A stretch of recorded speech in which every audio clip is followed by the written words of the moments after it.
Mheshimiwa Rais alielekeza ndani ya siku 100 jambo la bima ya afya kwa wote lianze kutekelezwa, na litaanza kwa majaribio. Hivi tunavyoongea, mwezi Januari 2026, ndani ya siku 100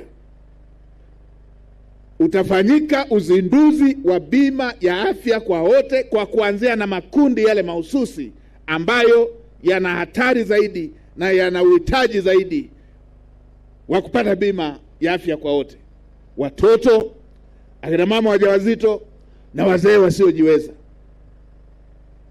Litazinduliwa, na ndani ya siku 100 kama mkuu wa mkoa ambavyo amelielezea vizuri, maelekezo ya Mheshimiwa Rais yamefanyiwa kazi ya kuto kuwazuilia mwili wa mpendwa wao wale ambao itakuwa bahati mbaya amefariki dunia katika hospitali zetu.